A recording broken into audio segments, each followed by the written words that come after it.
किया जाए, कितना बखान किया जाए। अब और तुम सुनने की क्या जिज्ञासा रखते हो परीक्षित? तब स्वामी सुखदेव जी से महाराज परीक्षित कहते हैं, भगवान आपने परमात्मा के अनंत गुणगणों को मुझे सुनाया, अब इतनी कृपा कर दे कि मैं परमात्मा का ऐसा चरित्र सुनना चाहता हूं कि किसी दीन दुखी पर भगवान ने कृपा करी हो, किसी दीन को गले से लगाया हो भगवान ने, मुझे ऐसी कथा सुनना है। तब तो स्वामी सुखदेव जी को याद आया, अरे परीक्षित तूने बहुत अच्छी बात पूछी है, भगवान दीनों के परम सखा है। कृष्णस्यासीत् सखा कश्चित् ब्रह्मणो ब्रह्मवित्तमः विरक्त इंद्रियार्थेषु प्रशांतात्मा जितेंद्रियः। देखो इतना पांच विशेषण बता चुके स्वामी सुखदेव जी महाराज, और एक बार भी अभी तक उस परम पुनीत पात्र का नाम ही नहीं लिया है, नाम नहीं लिया है। कृष्णस्यासीत् सखा कश्चित्, पहली विशेषता उस ब्राह्मण की, वो भगवान श्री कृष्ण का अंतरंग मित्र है, और ब्राह्मण नहीं है, ब्रह्मतर भी नहीं है, ब्रह्मवित्तम है। ब्रह्मवित्तर नहीं है, ब्रह्मवित्तम है, अर्थात उस ब्राह्मण से ज्यादा भगवान को जानने वाला दूसरा ब्राह्मण उस समय धरती पर था ही नहीं महाराज, इतना सुयोग्य। ब्राह्मणो ब्रह्मवित्तम और विरक्त इंद्रियार्थेषु, इंद्रियों के प्रयोजन से पूर्णतया विरक्त है वो, इंद्रियों का कोई भी दोष उस ब्राह्मण को व्यापता ही नहीं है। प्रशांतात्मा, अपनी ही आत्मा में हमेशा रमण करने वाला परम शांत ब्राह्मण। जितेंद्रिय, इंद्रियों पर विजय प्राप्त कर ली है उस ब्राह्मण ने। ऐसे परम पुनीत पात्र भगवान के अंतरंग सखा श्री सुदामा जी महाराज के बारे में बता रहे हैं स्वामी सुखदेव जी महाराज परीक्षित। पांच विशेषताएं बता डाली एक ही मंत्र में, नाम नहीं लिया सुदामा का, क्योंकि बंधुओं क्या है ना, जैसे जो अति महनीय होता है किसी के लिए, उनका नाम बताने के पहले उनका गुण बताने की परंपरा अपने शास्त्रों में है। ठीक उसी प्रकार स्वामी सुखदेव जी महाराज सुदामा जी को परम पुनीत पात्र मानते हैं। परमात्मा की विरध, परमात्मा की कीर्ति को विस्तार करने के प्रसंग में जितना समीचीन है सुदामा का प्रसंग, इतना भागवत जी का कोई प्रसंग पुनीत नहीं है। इससे प्रभु की कीर्ति का अनंत विस्तार होता है। स्वामी सुखदेव जी कहते हैं, परीक्षित इतने सुयोग्य सुदामा जी जो हमेशा भगवान का भजन ही किया करते थे, हमेशा भगवान के भजन में रहते थे, उनको कुछ भी नहीं चाहिए थे। लेकिन देखो बंधुओं, भगवान वेदव्यास जी के ग्रंथ की विलक्षणता देखिए आप। सुदामा जी के लिए तो इतनी विशेषता, और सुशीला जी के लिए दरिद्रा सीदमाना शा बेपमाना विगम्य च। दरिद्रा का सुशीला जी को इस मंत्र से बात सिद्ध होती है कि दरिद्र वह नहीं होता जिसके पास धन न हो, दरिद्र वह होता है कि जिसके पास जितना हो उसमें संतुष्ट ना हो। भाई जितना धन सुदामा जी के पास रहा होगा उतना ही तो सुशीला के पास रहा होगा, लेकिन सुदामा जी को दरिद्र नहीं कहा, क्योंकि सुदामा जी कभी सरकार से शिकायत नहीं करते थे। उनके पास जितना था उतना बहुत है मेरे पास सरकार, हमेशा प्रसन्न रहते थे, परमात्मा को धन्यवाद दिया करते थे। लेकिन सुशीला हमेशा इस बात को लेकर दुखी रहती थी कि प्रभु गृहस्थी की गाड़ी कैसे चले। स्त्रियों को बहुत चिंता होती है गृहस्थी की, बच्चों की, परिवार की, इसलिए सुशीला को चिंता थी। अब बताओ महाराज, पति अगर डॉक्टर हो जाए तो चाहे पत्नी अंगूठे लगाती हो, वो डॉक्टराइन अपने आप बन जाती है। पति मास्टर हो जाए तो पत्नी अपने आप मास्टराइन बन जाती है। तो अगर ये ब्रह्मवित्तम है, ब्रह्म को इतना अच्छे से जानने वाले अगर है सुदामा जी, तो उनकी पत्नी के लिए दरिद्रा क्यों कहा? सिर्फ इसीलिए कि जो है उसमें जो संतुष्ट न हो, उससे ज्यादा पाने की इच्छा करे, वही दरिद्र होता है। बाकी जिसके पास धन न हो उसे अपने शास्त्र दरिद्र नहीं कहते। जितना कुछ दिया है सरकार ने उतने में ही मस्त रहना, इसी को संपन्नता कहते हैं। और जितने भी जिस भी स्तर पर भगवान ने आपको रखा है, अगर आप उसमें संतुष्ट नहीं है तो दरिद्र है।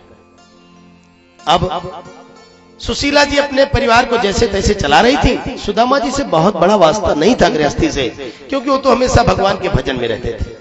वो प्रभु के प्रति उपकृत भाव से केवल उनकी भजन किया करते थे। एक दिन की बात है, एक महात्मा जी आए और उनको कहीं से जानकारी मिली कि धर्मात्मा सुदामा जी का घर है। और जब महाराज टूटी फूटी झोपड़ी देखी तो उस घर पर पधारे महात्मा जी सुशीला जी से भिक्षा की याचना करी तो निकली सुशीला। घर में कुछ था नहीं देने को, सो हाल चाल पूछने लगे महात्मा जी। महात्मा जी ने कहा, देवी मैंने सुना है कि धर्मात्मा सुदामा जी का घर है। हाँ हाँ स्वामी, सुदामा का घर है। महाराज क्यों पूछ रहे आप? महात्मा ने कहा, देवी इसलिए पूछ रहा हूं कि सुदामा जी का घर है, जो द्वारिकाधीश के परम मित्र हैं, उनका ये घर है। सुशीला ने कहा, महाराज द्वारिकाधीश के मित्र हैं, ये कैसे जानते हैं आप? अरे देवी आपको नहीं पता, सुदामा जी द्वारिकाधीश के साथ गुरु संदीपन मुनि के आश्रम में पढ़ाई किया करते थे। ये दोनों अंतरंग सखा हैं, साथ साथ पढ़े हैं। आपको नहीं बताया कभी सुदामा? नहीं महाराज, मुझे तो नहीं बताया। अब महाराज माताएं जरा सी कोई बात जान ले और जब तक उसका निराकरण न कर ले तब तक कहां इनको तसल्ली होने वाली। सुदामा जी शाम को लौटे और जब लौटे तो देवी सुशीला ने सुदामा से पूछा, हे ब्राह्मण, हे प्रियतम, ननु ब्रह्मन् भगवतः सखा। सत्य सत्य बताओ स्वामी, क्या भगवान द्वारिकाधीश आपके सखा हैं? सुदामा टाल गए। अरे देवी क्या फालतू की बात करती हो, वो हमारे सखा कैसे होंगे? कहां वो कहां हम? नहीं नहीं स्वामी, आपको सौगंध है मेरी, झूठ मत बोलो सरकार, सही से बताओ, क्या द्वारिकाधीश आपके सखा है? सुदामा ने कहा, हां देवी, वो हमारे सखा है, हम दोनों साथ साथ पढ़ते थे। सुशीला ने कहा, प्रियतम जानते हो कौन है? साक्षात श्रीहपति, साक्षात श्रीमान है वो, भगवती धन वैभव के अधिष्ठात्री मातृशक्ति भगवती महालक्ष्मी के पति है। हे प्रियतम, साक्षात नारायण के सखा होकर भी इतनी तंगी में दिन बीत रहे हैं और आपने उनसे कभी अपनी पीड़ा नहीं कही। ब्रह्मण्यश्च शरण्यश्च भगवान सात्वतर सब। हे प्रियतम, वो ब्रह्मण्य है, शरण्य है, ब्राह्मणों को हमेशा आश्रय देने वाले हैं और अपने शरण में गए हो कि वो बड़ी रक्षा करते हैं। प्रियतम, उनसे आपने अपनी पीड़ा नहीं बताई? तब सुदामा कुछ नहीं बोल रहे।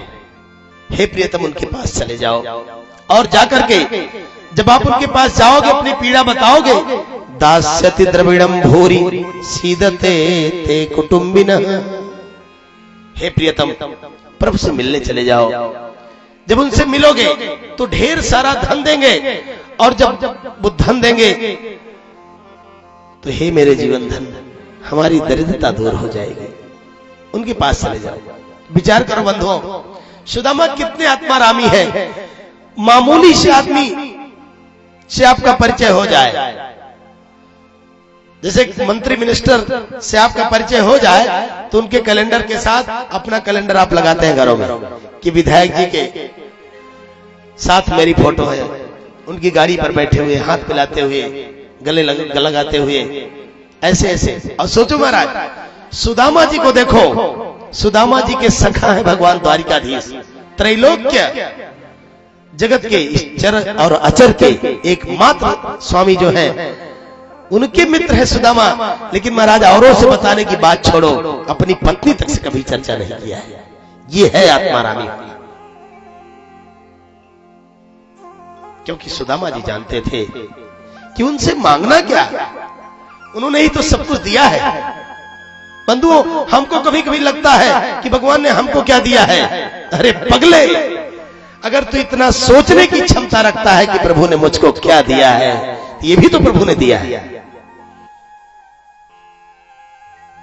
कितने लोग तो ये भी नहीं सोच सकते कि मैं नंगा हूं, मैंने कुछ पहने हैं कि नहीं पहने हैं, मैंने कुछ खाए हैं कि नहीं खाए हैं, मिट्टी खा रहा हूं कि फल खा रहा हूं। कितनों को तो इतना भी जानने की क्षमता नहीं है, और तू शिकायत कैसे करता है भगवान से कि आपने मुझे कुछ नहीं दिया है।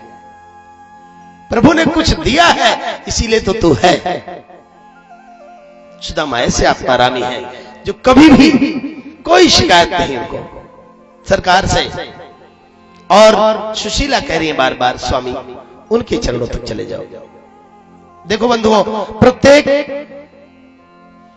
सनातनी सती का, धर्मशील महिला का ये प्रथम दायित्व है कि अपने पति को एन केन प्रकारेण प्रभु के चरणों तक पहुंचा दे। इसीलिए महाराज केवल भारत की माताओं को धर्मपत्नी होने का सौभाग्य प्राप्त है। धर्मपत्नी माताएं अपने यहां इसीलिए कही जाती हैं क्योंकि इनका काम है पति को धर्म के लिए प्रेरित करना। जो पत्नी अपने पति को धर्म के लिए निरंतर प्रेरित करती रहती है, वो धर्मपत्नी है वास्तव में। और जो कहती है कि तुम घर पे बैठो, बर्तन सब ठीक किए रहना, हम कथा सुन के आती हैं, वो धर्मपत्नी नहीं है, धर्मपातनी है। धर्म से पतित कर रही है अपने पति को। दोनों को, पति पत्नी को साथ में जाना चाहिए कथा सुनने, श्रेष्ठ कार्य करने, पुण्य करने, हवन पूजन करने। सुशीला कह रही है प्रभु स्वामी के पास चले जाओ, एक बार चले जाओ दीननाथ। जब बहुत हमने विनय किया तो सुदामा जी के मन में देखो कितनी अच्छी बात आ रही है। उन्होंने सोचा कि ठीक ही कर रही है। अयम ही परमो लाभ उत्तम श्लोक दर्शनम। अब जाऊंगा, जाने के लिए मन भी बनाया सुदामा ने, तो भावना कितनी अच्छी है कि उन उत्तम कीर्ति भगवान श्री हरि के दर्शन तो हो जाएंगे इसी बहाने। इसलिए चलो चलते हैं। अब बंधुओं, ये कथा भागवत जी इसीलिए बहुत महान ग्रंथ है बंधुओं कि सामान्य नहीं है इनकी कथाएं। उन्होंने तुरंत सुदामा से कहा, सुशीला से कहा, देवी ठीक है मैं चला जाता, लेकिन ये बता जाऊंगा तो उनका दूंगा क्या। इतना गहन है अपना सनातन धर्म बंधु। घर में खाने के नहीं उस ब्राह्मण के लिए, परिवार के लोग खाए हैं कि नहीं खाए हैं, फिर भी उस धर्मशील सुदामा ने कहा इस विपन्नता में भी हे देवी, मित्र के घर, प्रभु के यहाँ गुरुद्वारे पर भगवान के पास अगर जाया जाए तो खाली हाथ नहीं जाना चाहिए देवी। यह है अपना सनातन धर्म। इतनी विपन्नता है कि घर में भोजन का जुगाड़ नहीं है, फिर भी याद है कि मित्र के यहां जा रहा हूं, सरकार के यहां जा रहा हूं, तो दूंगा क्या उनको। बंधुओं, इतनी गरीबी में भी जिसके अंदर देने की ही भावना प्रबल हो, वो विपन्न कैसे हो सकता है, वो गरीब कैसे हो सकता है, वो दरिद्र कैसे हो सकता है। और बंधुओं देखो, पत्नी ने ये नहीं कहा कि कभी कमा के लाए भी हो कि देने की ही बात सोच रहे हो। अब तक माताएं होती थी यही कहती कि गौरीगंज में कथा हो रही है, 1 कुंटल गेहूं देना है, तो कहती कमाई के लाओ वहां कुछ देंगे, मेरे मुंह बाय रहा था, यही कहती। लेकिन सुशीला के घर में है ही नहीं महाराज, फिर भी देखो उसका धर्म, देखो सुशीला का। प्रियतम, अगर आपके मन में धर्म करने की वृत्ति है तो चाहे कहीं से मांग करके ही लाना पड़े, लेकिन हे प्रियतम, आपको खाली हाथ नहीं जाने दोगे। ये है पत्नी का धर्म। या चित्वा चतुरो मुष्टीन विप्रान पृथक तंडुला। अलग अलग घरों से 4 मुट्ठी चावल मांगा सुशीला ने। चैल खंडेन तान बद्ध्वा भर्त्रे प्रादादुपायनम। अपने प्रियतम को फटे कपड़े में किसी तरह जुगाड़ करके बांध दिया। 4 मुट्ठी 4 घरों से चावल मांग करके लाई और सुशीला ने दे दिया प्रियतम को। ले जाओ स्वामी, इसे उनके चरणों तक पहुंचा देना। सुदामा जी लेकर चलते हैं सरकार की ओर और ध्यान कर रहे हैं भगवान का कि कितना भाग्य है हमारा, कितना उत्तम भाग्य है, क्या सरकार के उत्तम श्लोक के दर्शन में करूंगा। और बंधुओं, चलते चलते सुदामा एक स्थान पर बैठे, समाधि लग गई, ध्यान लगा, और ध्यान जब खुला महाराज तो द्वारिकाधीश के भवन के समक्ष उपस्थित थे। सरकार कहते हैं, पगले तुझे मेरी ओर चलना ही नहीं आता, बड़ी से बड़ी दूरी को एक क्षण में आसान कर दिया करता हूं, तू मेरी ओर चल कर तो देख सही। एक कदम तो चलेगा ना, 100 कदम तेरी ओर चल के मैं आऊंगा। हम चलने की ही शक्ति नहीं रखते, हम उनको जपने की, हम उनको भजने की, उनको पाने की ही बात नहीं सोचते हैं, वरना वो तो इतने उदार हैं सरकार हमारे कि तुरंत ही आपको मिल जाएंगे। सुदामा जी को देखा, सेवकों ने बताया सरकार कोई ब्राह्मण आया है दरवाजे पर। परमात्मा ने कहा सम्मान पूर्वक लेकर आओ। सुधर्मा की सभा की जैसे ही प्रवेश द्वार पर सुदामा ब्राह्मण पहुंचा, सरकार ने देखा, अरे मेरा सुदामा, मेरा अंतरंग सखा, मेरा मित्र, मेरे कलेजे का टुकड़ा, मेरा लाडला साथी आया है। दौड़ पड़ा त्रैलोक्य का अधिष्ठाता जगन्नाथ बद्रीनाथ, और दौड़ करके देखो दुनिया वालों, सरकार कितना उदार है। यहां तो महाराज लोग पहचानने से इनकार कर दिया करते हैं, कैसी फटी हालत वाला आदमी मेरा मित्र कहूंगा तो लोग कैसे हंसेंगे। सरकार ने छाती से लगा लिया, आओ सुदामा, आओ मित्र, आओ मित्र। क्योंकि बंधु,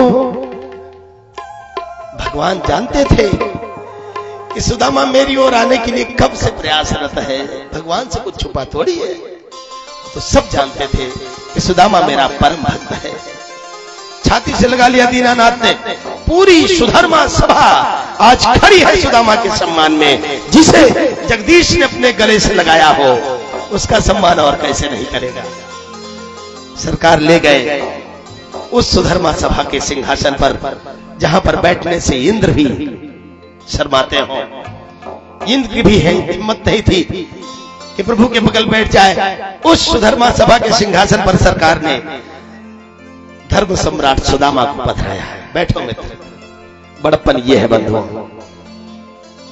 बड़ों को तो पूरी दुनिया बड़ा बनाती है, किसी गरीब को ऐसी ऊंचाई दो, ऐसी ऊंचाई दो कि पूरा संसार के लिए उदाहरण बन जाए, ये बड़ा होना है। सरकार ने बैठाया सिंहासन पर और बैठ गए स्वयं सुदामा के चरणों को सहलाते हुए। बाएं हाथ से दीनानाथ ने सुदामा के चरणों के नीचे अपने हाथ को लगाया, और दाहिने हाथ से उस पीतांबर को, जिसके ऐश्वर्य के समक्ष त्रैलोक की संपदा लज्जित होती है, उस पीतांबर से सुदामा के चरणों की धूल झाड़ रहे हैं। करुणाग्रह मित्र, ये चरण बहुत पूजनीय है, ये चरण बड़े वंदनीय है। सुदामा जिन्होंने मेरे ओर आने का साहस किया है। हे सुदामा, तुमको बहुत कष्ट हुआ होगा मित्र। भगवती रमा देखती है कि कौन सा अवधूत है, ये है कौन जिसके चरण की धूल सरकार अपने पीतांबर से झाड़ रहे हैं। हे रुक्मिणी, जल लाओ। जल लेने जाती है भगवती रमा, और भगवान की आंखों में पश्चाताप के इतने आंसू बहे कि सुदामा का पूरा चरण ही भीग गया। मानो परमात्मा अपने नेत्रों के जल से सुदामा की पीड़ा का समाधान कर रहे हो, मानो इलाज कर रहे हो, मानो शीतलता पहुंचा रहे हो। हे मित्र, अब तुम बिल्कुल चिंता मत करो, जो यहां तक हुआ है इसके बाद अब नहीं होने पाएगा। भगवान ने बड़ा सत्कार किया। जानते थे स्वामी कि सुदामा से अंतरंग बातें सभा में नहीं हो सकती। अपने उस कक्ष में ले गए जहां पर तीन लोगों के अधिष्ठात्री भगवती रमा और रमानाथ निवास करते थे। बैठा दिया सुदामा को उस हाथी दांत के बने हुए धवल पलंग पर, और सिरहाने बैठ गए सरकार और पैताने बैठ गई जगदम्बा। अन्य रानियां पंखा कर रही हैं। सुदामा से हास परिहास करते हुए भगवान हाल चाल पूछ रहे हैं। पूछते पूछते द्वारिका नाथ ने पूछ ही लिया, क्यों मित्र, विवाह इत्यादि किया कि नहीं किया? सुदामा ने कहा कि हाँ भैया, विवाह हो गया, और तेरी भाभी ने तो भेजा कन्हैया, तेरी भाभी के भेजने से ही आया हो। भगवान ने कहा, भैया अगर तुम्हारी भाभी के भेजने से आया है तो खाली हाथ तो नहीं आया होगा, भाभी ने कुछ जरूर दिया होगा। सुदामा ने सोचा दिया तो है उस पगली ने, लेकिन इस वैभव के समक्ष वो 4 मुट्ठी 4 घरों के चावल कैसे खोलूं अपनी गरीबी की पोटली, कैसे बताऊं इन द्वारिकाधीश को कि तुम्हारे लिए उपहार क्या लाता सरकार, क्या दूं इनको, कहीं सरकार देख न ले। इसलिए अपनी कांख में ही दबाए रखे उसको। लेट जाओ सुदामा। नहीं नहीं ठीक है गोविंद। परमात्मा पलंग से उतर करके सुदामा का चरण दबाने लगे। मित्र तू थक गया होगा, दबा रहे चरण, और भगवती नारायणी पंखा कर रही हैं। इतने में भगवान ने कहा, हे सुदामा, जब से तू आया है एक हाथ दबाए हुए क्यों बैठा है? क्या बात है मित्र, कुछ छिपा रहा है क्या? सुदामा ने कहा, नहीं कन्हैया, ऐसी कोई बात नहीं है, तुमसे क्या छुपाना सरकार। नहीं सुदामा, तू कुछ छुपा रहा है, तो ये हाथ एक ही तरह से क्यों किए हैं? सुदामा ने कहा, कन्हैया इन हाथों में दर्द बहुत है। भगवान ने कहा, जादारी के दर्द हाथों में है तो पैर काहे दबा रहा है इतनी देर से? ला मैं तेरे हाथ दबा दूं। सुदामा ने कहा, ना कन्हैया, मेरे हाथ तू मत छू, इसमें दर्द नहीं है, दर्द ठीक हो जाएगा। भगवान ने कहा, सुदामा, मेरा नाम लेने से जन्म जन्मांतर के दर्द दूर हो जाते हैं, और पगली यहां आकर भी तेरा दर्द बना रहा तो दुनिया को मैं कौन सा मुंह दिखाऊंगा। ला मित्र, मैं तेरे हाथ दबा देता हूं। सरकार तो सब जानते थे, और जैसे ही हाथ बढ़ा करके दीनानाथ ने सुदामा के हाथ को पकड़े और पोटली खींची, पोटली खींच करके सुदामा की दीनता का प्रमाण पत्र जो अब तक वो ब्राह्मण अपनी कांख में दबाए हुआ था, भगवती रमा के सामने खोला दीनानाथ ने।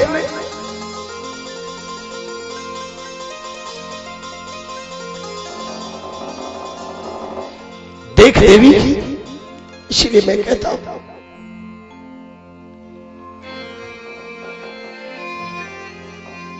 मेरे भक्त कोई सामान्य नहीं होते, ये मेरा सच्चा भक्त है। ऐसी स्थिति में है सुदामा, लेकिन न तो कुछ बताने को तैयार है, न कुछ मांगना चाहता है। बंधु, ये है सच्ची भक्ति। हम एक अगरबत्ती जलाते हैं और एक अगरबत्ती के बदले में लाख रुपए का सामान भगवान से मांग जाते हैं, जबकि तुम सोचो कि वो सब जानते हैं। प्रभु ने पोटली खोली, और जब पोटली खोली तो प्रभु ने पढ़ लिया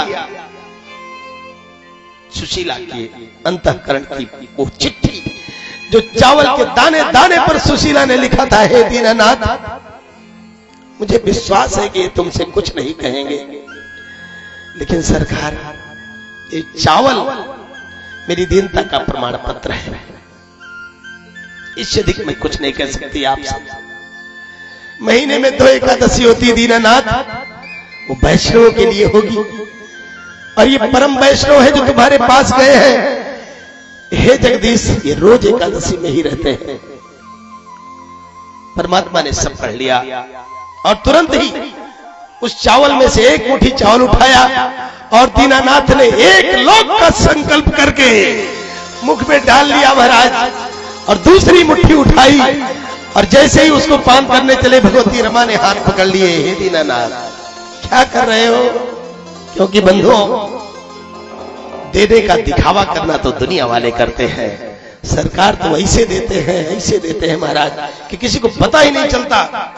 लेकिन रमा जान रही थी, माता रुक्मिणी जान रही थी ये क्या दे रहे हैं। देखो, भगवती ने हाथ इसलिए पकड़े, हाथ पकड़े इनके कई कारण हैं। रमा ने हाथ इसलिए पकड़े कि भगवान ये ब्राह्मण का प्रसाद है, 4 मुट्ठी चावल लाए हैं ये, और इनकी महत्ता मैं अपनी आंख से देख चुकी हूं कि कितने पुनीत है ये। और दीनानाथ 4 मुट्ठी चावल में एक तो आप खा ही गए और दूसरी भी खा जाओगे। 1,77,188 लोगों का परिवार है महाराज, एक एक दाना चावल भी तो नहीं आएगा, कम से कम प्रसाद तो पा जाए। इसलिए महाराज अब मत खाओ। दूसरा, घर का मुखिया कमाए और उसमें से आधा अकेले खाए तो बोलो परिवार कैसे चलेगा? 4 ही मुट्ठी चावल है महाराज, 2 मुट्ठी आप अकेले खाओगे तो परिवार की जिम्मेदारी कैसे चलेगी? इसलिए भगवती रमा ने हाथ पकड़ लिया। भगवती रमा ने सोचा होगा कि ये कच्चा चावल है, सरकार 2 मुट्ठी खा लेंगे, कहीं पेट न खराब हो जाए। ये भाव आपके हंसने के लिए कह रहा हूं, ऐसा नहीं लिखा है कहीं पर, संतों का ऐसा भाव नहीं है। भगवती रमा ने हाथ पकड़ लिया। दीनानाथ, ये आपके परम पुनीत भक्त का प्रसाद है, इसे सबको प्राप्त हो जाने दीजिए। बंधुओं, हम कमाएं तो इसलिए न कमाएं कि अपने लिए ही खाएं, अपना ही काम चलाएं।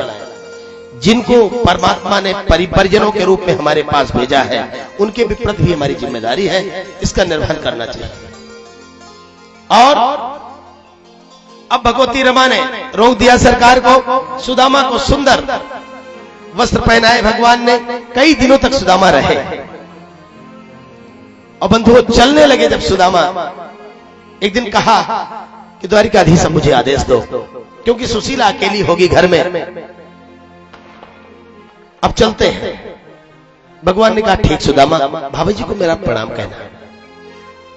ठीक प्रभु। अब सुदामा जी विदा लेकर चलते हैं भगवान द्वारिकाधीश से।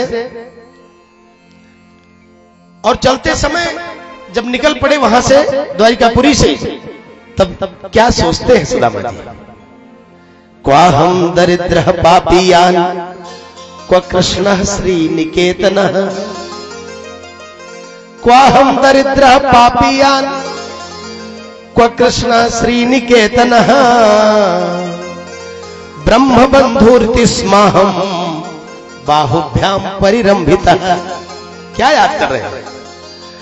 ये तय कथा बताती है महाराज, ये मंत्र बताता है कि हमको संसार में कैसे जीना चाहिए। कहां मेरी योग्यता, कुछ नहीं, और कहां सरकार की कृपा, हमको ये कहना चाहिए। और हम लोग कहते हैं, देखा था दिन रात पूजा पूजा करते करते हम परेशान हो गए और भगवान ने हमारा सब गड़बड़ कर दिया। हम तो ये कहते हैं महाराज, जबकि सुदामा जी कहते हैं कहां मैं दरिद्र परम पातकी पापी, और कहां भगवान श्री निकेतन, भगवती रमा के पति, संपूर्ण ऐश्वर्य वैभव की अधिष्ठात्री मातृशक्ति, जिनके चरण दबाती रहती है हमेशा, ऐसे ऐश्वर्यवान भगवान ने मुझे दौड़ करके छाती से लगा लिया। क्या याद कर रहे हैं बंधु? ये मंत्र बताता है कि हमारे जीवन में जितने शुभ अवसर हो, हमें हमेशा उनका स्मरण करते रहना चाहिए। बुरे अवसरों को भूलना चाहिए, अच्छी चीजों को हमेशा याद रखना चाहिए अपने जीवन में। आप हमेशा सुखी रहोगे। ब्रह्म बंधुर्तिक्स्माहम, ब्रह्म बंधु कह रहे हैं अपने को। ब्रह्म बंधु से कहते महाराज जो ब्राह्मण कुल में पैदा हुआ हो, लेकिन ब्राह्मण जैसा कोई कर्म ना हो उसका, उसे ब्रह्म बंधु कहते हैं। और इतना श्रेष्ठ साधक अपने को ब्रह्म बंधु कह रहा है। सुदामा जी के अंदर निरभिमानिता कितनी है, कोई अभिमान नहीं साधना का, कोई अभिमान नहीं है। और कह रहे हैं ब्रह्म बंधुर्तिस्माहम बाहुभ्याम परिरंभितः। फिर याद आया कि सुशीला ने जिस भाव से मुझे भेजे हैं उसकी पूर्ति में करूंगा क्या। लेकिन कितना बढ़िया भाव है सुदामा जी का। कहते हैं कि भगवान ने बड़ी कृपा करी जो मुझे धन नहीं दिया, क्योंकि अधनोयम धनम प्राप्य, ये धनवान नहीं है, ये निर्धन है।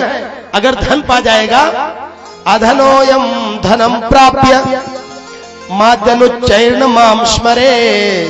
कहीं ऐसा ना हो कि धन को पाने के बाद ये मतवाला हो जाए और मुझे ही भूल जाए। इति कारुणिको नूनम धनम में भूरि न ददात।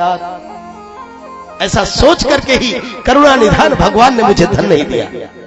अब सोचो बंधुओं, भागवत जी में कहीं भी नहीं लिखा है कि सुदामा जी ने भगवान से एक भी बार मांगा हो कुछ। नरोत्तम दास जी जैसे कवि की अपनी मति का चमत्कार हो सकता है, लिख दिया होगा उन्होंने कविता के प्रवाह में कि बाभन के धन केवल भिक्षा। कौन कहता है ब्राह्मण भिखारी होता है दुनिया में? देखो, ब्रह्म के पास जाकर भी सुदामा ने एक भी बार भगवान से नहीं मांगा, और कैसे कह देते हो कि ब्राह्मण भिखारी होता है? जो जगत को ज्ञान देता है, दान देता है, दान देना सिखाता है, जो हरनिश देने का ही काम करता हो, वो ब्राह्मण भिखारी कैसे? बाभन का धन केवल शिक्षा, ज्ञान देना ब्राह्मण का काम है महाराज। भीख मांगना ब्राह्मण का काम नहीं है। इस संसार का कोई कण ऐसा नहीं है जिस पर ब्राह्मण का उपकार ना हो। ब्राह्मण है तो ये धरती है, ब्राह्मण है तो धर्म है, ब्राह्मण है तो हमारी आपकी सत्ता है। जिस दिन ब्रह्मत्व और ब्राह्मण नहीं रहेगा धरती पर, ये धरती नहीं रहेगी महाराज। कैसे कहते हो कि सुदामा भिखारी है? आते हैं सुदामा, ऐसा सोचते हुए चले आ रहे हैं, और जब वहां पहुंचे जहां पर इनकी झोपड़ी थी, वहां तो महाराज द्वारिकापुरी जैसे महल विराजमान है। वो सुशीला जो फटे चीथड़ों में देख करके गए थे दीनानाथ, सुदामा जी दीनानाथ के पास, आज स्वर्ण आभूषणों से सजी हुई, दास दासियों से घिरी हुई, सोने के थाल में दीपक लिए खड़ी है सुशीला। आओ श्रीमान। इसीलिए तो मैं कह रही थी कि सरकार के चरणों तक चले जाओ, तो प्रभु जब देते हैं तो पूरा संसार देखता है कि प्रभु कैसे देते हैं। पूज्य चरण मनीषी जी एवं वंदनीय माता जी के चरणों में नमन। आप विराजे। श्रीमन नारायण नारायण नारायण, श्रीमन नारायण नारायण नारायण, श्रीमन नारायण नारायण नारायण, श्रीमन नारायण नारायण, श्रीमन नारायण नारायण नारायण, श्रीमन नारायण नारायण नारायण, भजवन नारायण नारायण नारायण, भजवन नारायण नारायण नारायण, भजवन नारायण नारायण नारायण, भजवन नारायण नारायण नारायण, भजवन नारायण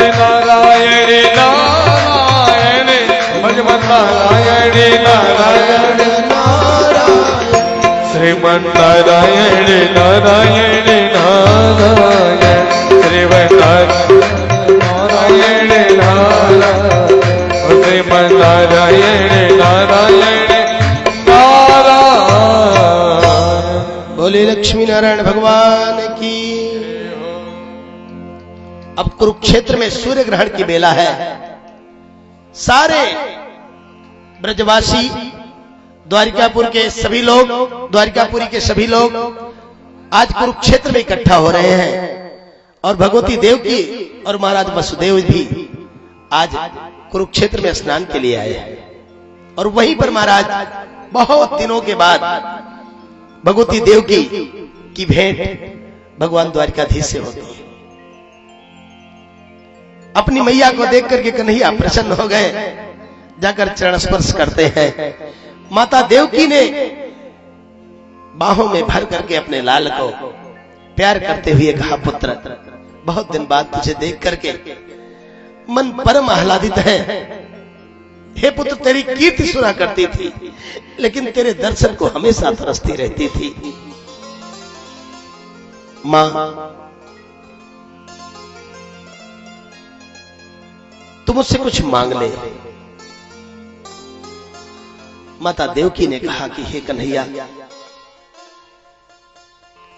मैं तुझसे क्या मांगू बेटा? नहीं मांग, कुछ तो मांग ले। माता देवकी ने कहा, हे पुत्र, मैंने सुना है कि तूने गुरु माता के पुत्र को ला करके सुतल लोक से दिया था। हे बेटा, मैं तुझसे बस एक ही बात मांगू कि उन छोटे छोटे बालकों को जिन्हें पापी कंस ने मार डाले थे, हे बेटा, अगर तू भगवान है तो एक बार मेरे उन बच्चों का दर्शन मुझे करा दे, क्योंकि मैंने सुना है तूने अपनी गुरु माता के पुत्रों को लाकर दिया था। भगवान दाऊ के साथ सुतल लोक को जाते हैं और अपने उन छह भाइयों को लाकर के भगवती देवकी के समक्ष प्रस्तुत किया। मैया ने उनके अंतःकरण में इतना वात्सल्य उमड़ा कि तुरंत ही छाती से लगाया और जैसे ही माता देवकी के स्तन का पान किया, उन छह पुत्रों ने सबके सब बैकुंठ धाम को प्रस्थान कर गए। स्वामी सुखदेव जी से परीक्षित जी ने पूछा, महाराज ये कैसे हो गया? अरे भगवान ने लाया तो देवी देवकी के पास रहे ही नहीं वो छह, तुरंत ही बैकुंठ लोक को चले गए। कैसे नहीं चले जाएंगे परीक्षित? जिस परम अमृत का पान भगवान ने किया हो, उसका पान करने से कैसे नहीं मुक्त हो जाएगी परीक्षित? वो छह संतानें, बंधु, ये छह संतानें और कुछ नहीं है, ये खड विकार है जीव के जीवन के। जब तक ये खड विकार समाप्त नहीं होंगे तब तक सरकार का प्राकट्य आपके जीवन में नहीं होता है। और ये खट कर्म है। आचार्य लोग जब कोई पूजन कराते हैं तो वैदिक विधा में 6 कर्म बताए गए हैं। उन खट कर्म को करने के बाद ही यजमान में पूजन करने की पात्रता आती है। ये वही 6 कर्म है, जब ये संपन्न हो जाते हैं तब परमात्मा का प्राकट्य होता है। अब मां को दिखा करके 6 भाई बैकुंठ लोक को गए। पीत्वामृतम पयस्तस्याः पीतशेषम गदाभृतः। इधर स्वामी सुखदेव जी कहते हैं, परीक्षित, आपके दादा और दादी का विवाह बड़ा विचित्र तरीके से हुआ था। भगवान नारायण ने ही अर्जुन के साथ अपनी बहन सुभद्रा का विवाह किया। यद्यपि बलराम जी नहीं चाहते थे, वो चाहते थे कि दुर्योधन के साथ विवाह हो, लेकिन अर्जुन की इच्छा, नारायण की इच्छा थी कि अर्जुन के साथ ही अपनी बहन सुभद्रा का विवाह करें। दाऊ ने अंत में समझाने बुझाने के बाद दोनों का विवाह संपन्न कराया। स्वामी सुखदेव जी कहते हैं, परीक्षित, अब एकादश स्कंद की पवित्र कथा मैं तुमको सुनाता हूं, क्योंकि एकादश स्कंद को मुक्ति स्कंद कहते हैं। इनके चरित्रों को जो जीव सुनता है उसे निश्चित रूप से मुक्ति मिलती है। भगवान द्वारिकाधीश ने देखा कि अब मेरा ही परिवार इस संसार पर भार बनने को तैयार है। मैं संसार का भार दूर करने आया था, आज स्थिति ऐसी बन गई है कि मेरे ही परिजन इस संसार पर भार बनने वाले हैं। कहीं ऐसा ना हो कि मेरे जाने के बाद मेरे परिवार के द्वारा ही संसार में व्यतिक्रम पैदा हो। ये सोच करके भगवान नारायण के संकल्प से कुछ महात्मा द्वारिकापुरी में पधारे चातुर्मास करने के लिए। महात्मा लोग आए, भगवान द्वारिकाधीश के महल में उनके रुकने की व्यवस्था हो गई। संत महात्मा भजन कीर्तन करते रहते थे। एक दिन भगवान के ही परिजन शाम इत्यादि जो बच्चे थे, उनके मन में बात आया कि महात्मा लोग इतने दिन से आए हैं, बढ़िया खातिरदारी करवा रहे हैं, बैठे बैठे खाते हैं, इनको कुछ आता जाता भी है कि नहीं, चलो इनकी परीक्षा लेते हैं। और जाम्बवती नंदन सांब जो बहुत सुंदर है, उसे एक स्त्री का वेश बनाया उसका, और पेट में कुछ कपड़े इत्यादि भर के गर्भवती स्त्री के रूप में बना दिया। और सारे ऋषि महात्मा जहां बैठे हैं उन्हीं के पास ले गए और पूछते हैं, बाबा जी ये देवी जी गर्भवती हैं, ये जानना चाहती हैं कि इनको बालक होगा कि बालिका होगा, आप बता दो। महात्माओं ने समझ लिया पूरे वृत्तांत को। उनको लगा कि लड़के हैं, हास प्रयास कर रहे हैं, छोड़ो जाने दो। महात्माओं ने तो टाल दिया। और महाराज उनमें कोई सामान्य महात्मा नहीं थे। विश्वामित्रोषितः कर्णो दुर्वासा भृगुरंगिरा कश्यपो वामदेवो वशिष्ठो नारदादयः। ऐसे ऐसे महात्मा थे उसमें, लेकिन सारे महात्मा तो टाल गए कि छोड़ो बच्चे हैं जाने दो। लेकिन दुर्वासा जी कहां टालने वाले हैं? उन्होंने कहा बेटा इधर आओ, ये लोग नहीं बता पाएंगे, मेरे पास आओ, मैं बता देता हूं कि देवी जी को लड़का होगा कि लड़की होगी। हाँ हाँ बाबा आप बता दो। दुर्वासा जी ने कहा कि दुष्टों, तुम संतों का, महात्माओं का, विद्वानों का परिहास उपहास करते हो। इन देवी जी को न बालक होगा न बालिका होगी, इनको लोहे का मूसल होगा जो तुम्हारे कुल के लिए नाश करने के लिए पर्याप्त होगा, वही कारण बनेगा तुम्हारे कुल के नाश का। ये भगवान जब ये कहा तो सारे परिजन भगे भगवान के और भाग करके महाराज उग्रसेन के पास गए, पूरी बात बताई। और जब खोला गया कपड़े को तो मृखा न होई देव ऋषि बाणी। संत और ब्राह्मणों की बात आज भी झूठी नहीं होती महाराज। इसलिए मैंने आपसे कई बार निवेदन किया है कि जो ब्राह्मण मस्तक पर तिलक लगाता हो, सिर पर शिखा रखता हो, कंधे पर जनेऊ धारण करता हो और वेद पढ़ता हो, गायत्री जपता हो, भूल से भी उसका तिरस्कार मत करना। और महाराज सोते हुए भी अगर उसने आपको कुछ कह दिया तो निश्चित है कि वो होना ही होना है, क्योंकि ब्राह्मण की कही के बाद गई बात की गारंटी आज भी भगवान लिया करते हैं। जब खोल कर देखा तो लोहे का मूसल निकला और बच्चों ने उग्रसेन से कहा कि बाबा हम लोगों से में लगता है बड़ी गलती हो गई, संत महात्माओं ने श्राप दे दिया है, लेकिन बाबा इतनी कृपा करो कि भगवान द्वारिकाधीश इसको न जानने पाओ। देखो बंधुओं, हम लोग भी यही गलती करते हैं, सब कुछ ये जानते हैं, इन्हीं के संकल्प से महात्माएं हैं, इन्हीं के संकल्प से लीला हो रही है, लेकिन जीव है कि पाप करते समय यही सोचता है कि सब जाने लेकिन भगवान न जाने पाए। मैंने निवेदन किया था ना कि बड़े बड़े ऑफिस में जाते हो तो लिखा रहता है कि आप कैमरे की नजर में हैं। मेरे भाई तू डर जाता है, जिस झूठे कैमरे की नजर में होकर के तू डर जाता है, एक क्षण के लिए पाप करने की नहीं सोचता तू।